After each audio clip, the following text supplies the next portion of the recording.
제 37장. 이로 말미암아 내 마음이 떨며 그 자리에서 흔들렸도다.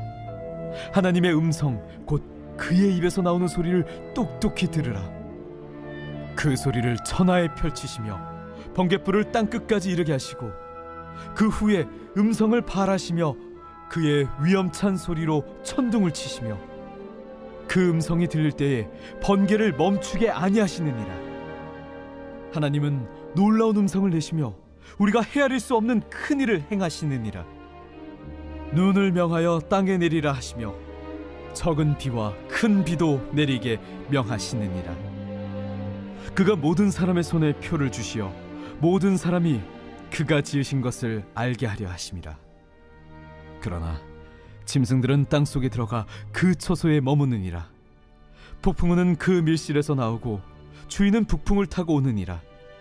하나님의 입김이 얼음을 얼게 하고 물의 너비를 줄어들게 하느니라. 또한 그는 구름의 습기를 실으시고 그의 번개로 구름을 흩어지게 하시느니라. 그는 감싸고 도시며 그들의 할 일을 조종하시느니라. 그는 땅과 육지 표면에 있는 모든 자들에게 명령하시느니라. 혹은 징계를 위하여, 혹은 땅을 위하여, 혹은 긍휼을 위하여 그가 이런 일을 생기게 하시느니라. 욥이여, 이것을 듣고 가만히 서서 하나님의 오묘한 일을 깨달으라. 하나님이 이런 것들에게 명령하셔서 그 구름의 번개로 번쩍거리게 하시는 것을 그대가 아느냐? 그대는 겹겹이 쌓인 구름과 완전한 지식의 경이로움을 아느냐? 땅이 고요할 때 남풍으로 말미암아 그대의 의복이 따뜻한 까닭을 그대가 아느냐? 그대는 그를 도와 구름장들을 두들겨 넓게 만들어 녹여 부어 만든 거울같이 단단하게 할 수 있겠느냐? 우리가 그에게 할 말을 그대는 우리에게 가르치라. 우리는 아둔하여 아뢰지 못하겠노라. 내가 말하고 싶은 것을 어찌 그에게 고할 수 있으랴? 삼켜지기를 바랄 자가 어디 있으랴? 그런즉 바람이 불어 하늘이 말끔하게 되었을 때 그 밝은 빛을 아무도 볼 수 없느니라. 북쪽에서는 황금 같은 빛이 나오고 하나님께는 두려운 위엄이 있느니라. 전능자를 우리가 찾을 수 없나니 그는 권능이 지극히 크사 정의나 무한한 공의를 굽히지 아니하심이니라. 그러므로 사람들은 그를 경외하고 그는 스스로 지혜롭다 하는 모든 자를 무시하시느니라. 새벽 영성 기도의 시간입니다. 오늘은 욥기 37장의 말씀을 함께 나누겠습니다. 욥기 37장은 엘리후가 욥에게 전하는 마지막 메시지입니다. 그의 말은 상당히 강하고 자신감에 가득 차 있습니다. 엘리후는 자신의 영적인 체험, 그리고 확신, 또 지식 등을 근거로 욥을 책망합니다. 그는 1절에서 이렇게 말합니다. 내 마음이 떨며 그 자리에서 흔들렸도다. 또 14절에 욥이여, 이것을 듣고 가만히 서서 하나님의 오묘한 일을 깨달으라. 자신이 본 것, 느낀 것, 이해한 것에 대한 확신으로 가득 차 있습니다. 그러나 이 모든 것들이 반드시 하나님의 마음을 아는 것은 아닙니다. 엘리후는 세 가지를 가지고 욥에게 말합니다. 먼저 영적인 체험을 가지고 말합니다. 엘리후는 하나님을 만났다고 말을 하죠. 마음이 떨리고 자리에서 흔들릴 만큼 강력한 체험이 있었다고 말합니다. 그러나 중요한 건 체험이 곧 진리의 기준이 될 수 없다는 것입니다. 하나님은 조용히 일하시는 분이기도 하시지만 또 모든 사람에게 동일한 방법으로 임하지는 않으십니다. 영적 체험은 은혜입니다. 그러나 그것이 신앙의 절대 기준이 될 수는 없습니다. 엘리후는 이어서 자신의 말에 절대적인 확신을 가지고 말합니다. 그러나 성경을 보면 확신이 항상 진리와 일치하는 것은 아닙니다. 구약의 거짓 선지자들도 또 신약의 바리새인들도 강한 확신 속에서 하나님을 대적했습니다. 진짜 믿음은 자신의 확신보다 하나님의 뜻에 대한 경외와 순종에서 나오는 것이죠. 또 엘리후는 자연현상을 통해서 하나님의 위대하심을 말하고 있습니다. 자신의 성경적 지식을 말하고 자신이 지식이 많다, 또 관찰력도 탁월하다 라고 말을 합니다. 그러나 요한복음 5장에서 예수님이 이렇게 말씀하셨습니다. 너희가 성경에서 영생을 얻는 줄 생각하고 성경을 연구하거니와 이 성경이 곧 내게 대하여 증언하는 것이니라.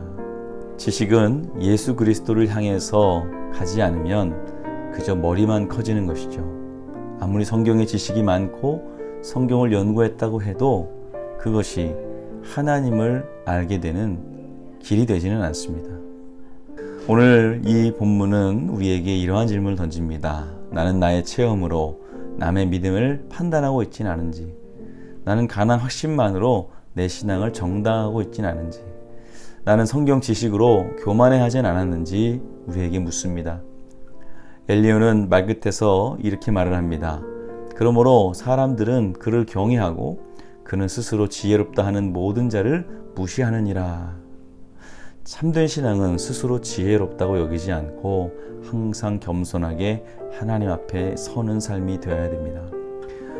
욥기 38장에서 드디어 하나님께서 말씀하시기 시작합니다. 그 전에 하나님은 오래도록 침묵하셨습니다. 왜 그러셨을까요? 하나님은 우리가 지혜롭다 여길 때까지가 아니라 겸손히 듣고자 할 때 말씀하시기 때문입니다. 우리는 신앙의 본질을 다시 기억해야 됩니다. 구원은 체험이 아니라 예수 그리스도의 십자가 은혜로 받는 것이고, 또 확신은 내 신념이 아니라 성령의 조명하심 안에서 예수 그리스도를 비춰 주실 때 가능한 것입니다. 지식은 머리를 채우는 것이 아니라 우리의 마음을 낮추는 데에 쓰는 것입니다. 욥기 37장은 사람의 말이 끝나는 자리입니다. 이제 내일부터 우리가 공부할 38장부터는 하나님의 말씀이 시작되는 자리입니다. 우리는 오늘 이런 믿음을 회복해야 됩니다. 나는 하나님의 음성을 들을 준비가 되어 있는가? 나는 남을 판단하기보다 나 자신을 돌아보고 있는가?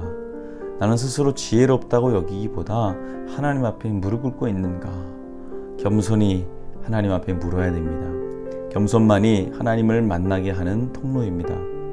오늘도 내 기준을 내려놓고 하나님의 말씀 앞에 엎드리는 저와 여러분들 되시길 바랍니다.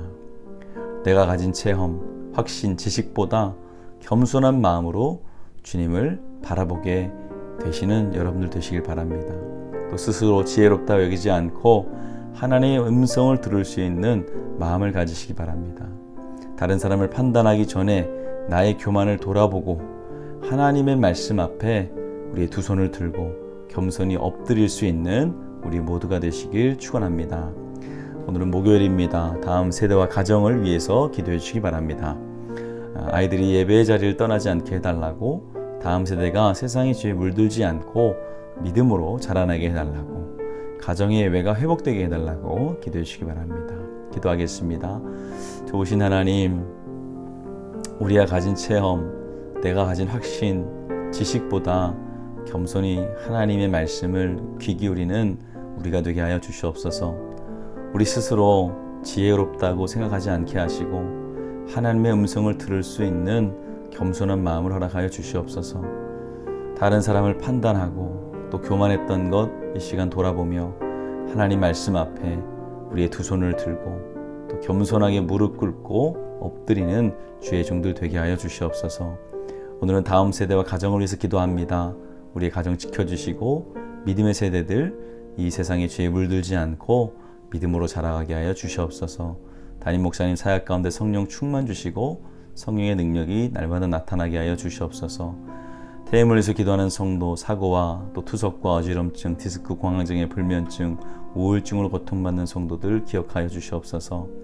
또 암투병 중에 있는 박오진 권사님, 이영숙 권사님, 박재순 권사님, 김세현 권사님, 류은영 권사님, 오유미 집사님, 황윤호 집사님, 김영두 집사님, 정삼김 집사님, 박서연 청년, 류경민 청년 주의 손으로 안수하여 주시옵소서. 연로하신 성도님들 단 한 번도 누워있지 않게 하시고 주님 만날 때까지 걷다가 주님 만날 수 있게 하여 주시옵소서. 예수님의 이름으로 기도합니다. 아멘.